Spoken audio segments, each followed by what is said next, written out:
Et salut tout le monde, c'est Super Morin et aujourd'hui on se retrouve pour une nouvelle vidéo sur Scratch. Pour la suite, il faut savoir apprendre à créer un Bomberman. Donc on va commencer tout de suite par importer les costumes qu'on a créés euh, pour les bonus. Voilà, donc là j'ai 4 bonus différents.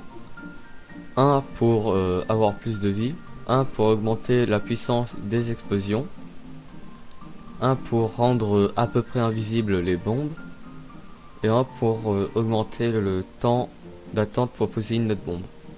Donc on va commencer le code tout de suite. Donc déjà on va mettre la taille à 50%.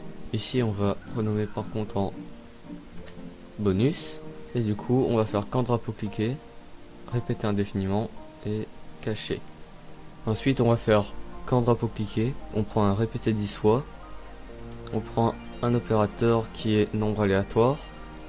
Dans la première case, on met 10. Et dans la deuxième, on met 15. Ensuite, on va lui dire d'aller à Soft Block, donc celui-là. Ensuite, on va lui dire de basculer sur le costume. Nombre aléatoire entre 1 et 4. Vu qu'on a 4 bonus, parce qu'il va basculer sur un des costumes aléatoires à chaque fois. Voilà, donc ensuite il va créer un clone de lui-même et il va attendre entre 0.1 seconde et 0.25 secondes. Voilà, donc déjà si on teste comme ça, on va pas voir les lutins car ils sont cachés. Du coup on va faire quand je commence comme un clone, montrer. Voilà, donc là déjà on va voir qu'il spawn un peu partout. Du coup déjà on va créer deux nouvelles variables. On va supprimer celle de base. Une qu'on va appeler VP1, donc VPlayer1. Hop. Et une autre VP2, donc VPlayer2. Ok. Voilà. Donc non, on va pas les cacher. Player 1 ça sera celui qui est tout en bas et player 2 celui qui est tout en haut. Donc on va mettre en grande lecture pour que ce soit plus joli. Donc ensuite on va faire répéter indéfiniment, aller à l'arrière-plan, si alors. Ensuite on met un autre si alors, on va dans opérateur, on prend le égal et on va prendre numéro du costume. Donc là on va prendre le 1 par exemple. Le 1 c'est le cœur et on va faire en sorte que s'il a déjà le max de sa vie, ben on peut pas prendre il peut pas prendre le bonus. Donc pour nous ça sera un maximum de 3 vies. Donc on va encore faire un si alors. On va encore prendre un égal. Cette fois on va prendre vie P1. Alors par contre vu que le rouge c'est le perso 1, on va échanger les deux variables. Voilà. Donc lui ce sera le premier personnage. Donc si perso touché, donc lui. Si vie P1 égale à 3.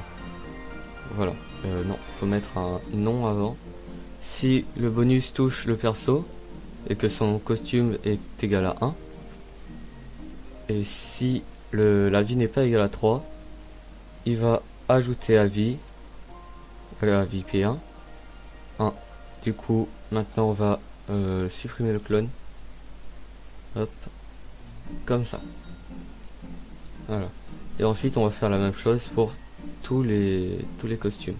Et là on met 2. Donc là le costume 2 c'est le bonus d'explosion. Donc on va créer deux nouvelles variables encore.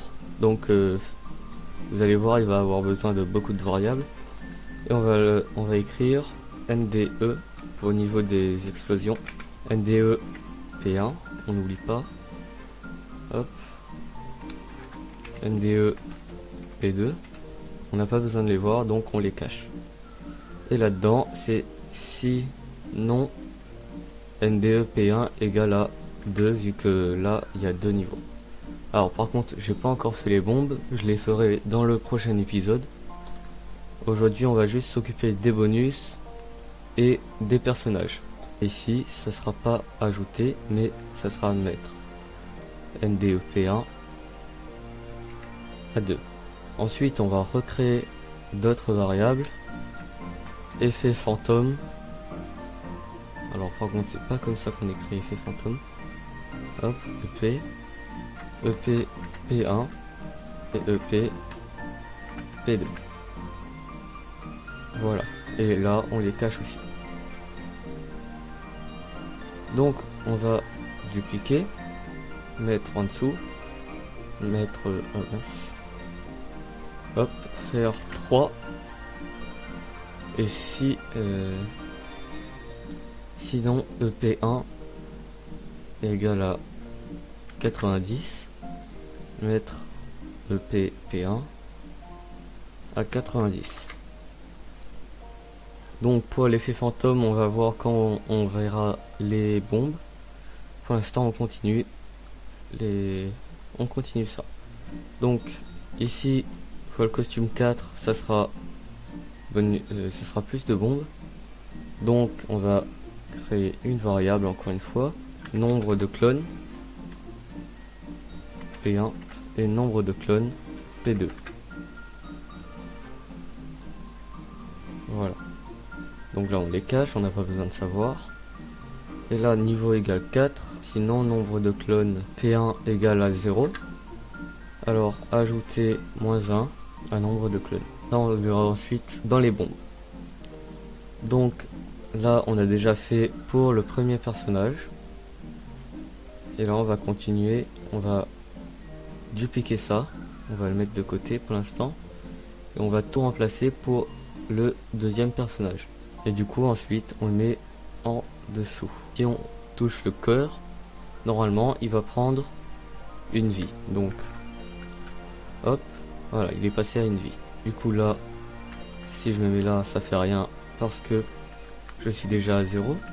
Et là ça met à 90. Donc ensuite, pour la continuité, on va faire si alors. Vous allez prendre un OU, touche, pointeur de souris, vous mettez hard block. Et dans l'autre OU, vous mettez soft block. Voilà. Et ensuite vous dupliquez juste à côté. Et vous prenez l'inverse. Hop, hop. Voilà. On duplique, on n'oublie pas. Et voilà. Donc du coup, là si on teste, on va pas pouvoir traverser les blocs. Et par contre, vous avez vu que là, si je me mets là avant que ça spawn, et ben je me retrouve dedans. Et bon, on peut sortir, c'est pas très grave. Il suffit juste de changer là-dedans. Donc on va faire ce que j'avais dit dans l'ancien épisode, on va combiner les deux. Et aussi on va régler ce problème qui est que quand je me mets là, et ben je me retrouve derrière. Voilà. Donc déjà ça on va prendre non. Donc déjà ça on va le prendre et on va le mettre dans hard block. Donc là on glisse ça juste en dessous. Voilà. Et on met un camp drapeau cliqué à côté. Voilà. Et du coup, quand on attend, voilà. Et par contre, il faut attendre que ce soit terminé. Donc à la fin, on va envoyer à tous message 1 ou un message personnalisé. C'est vous qui voyez. Et ici, on met quand drapeau cliqué, ce sera ça. Et ici, on met quand je reçois message 1. Et pareil dans l'autre personnage. Et du coup là si on essaye de changer de bouger, et ben ça ne fonctionne pas. Et du coup aussi, vu que quand on commence il y a les blocs gris avant, faut pas que les bonus ils se retrouvent à la place des blocs gris. On va mettre attendre 2,5 secondes, c'est-à-dire quand on met le chronomètre. Ici on va mettre une variable qu'on va créer qui n'a aucune importance. Hop. Voilà, on va mettre ici RG à chronomètre. Hop. Et du coup à la fin, RG égale à 2,406. Donc là c'est à peu près ce que j'ai mis. Ensuite, dans l'arrière-plan, quand on peut cliquer, mettre VIP1 à 3 et mettre VIP2 à 3 aussi. Et ensuite répéter indéfiniment. Si alors plus grand, on duplique, voilà. Ensuite on reduplique, et par contre ça sera pas plus grand mais ça sera plus petit. On va prendre VIP1 et VIP2. Donc ici on va mettre plus grand que 3, et ici plus grand que 3 aussi. Et dans les deux autres on va mettre plus petit que 0. Et donc la condition c'est que si c'est au-dessus de 3, remettre à 3. Voilà, et c'est l'inverse pour plus petit que 0, il faut mettre à 0. Et du coup on commence bien avec 3 vies. Les bonus ils arrivent bien, bon par contre ça c'est pas normal. Je vais regarder les scripts de l'autre jeu que je vous avais montré dans l'autre épisode. En tout cas c'est tout pour cette vidéo, c'était Super Morin, à plus.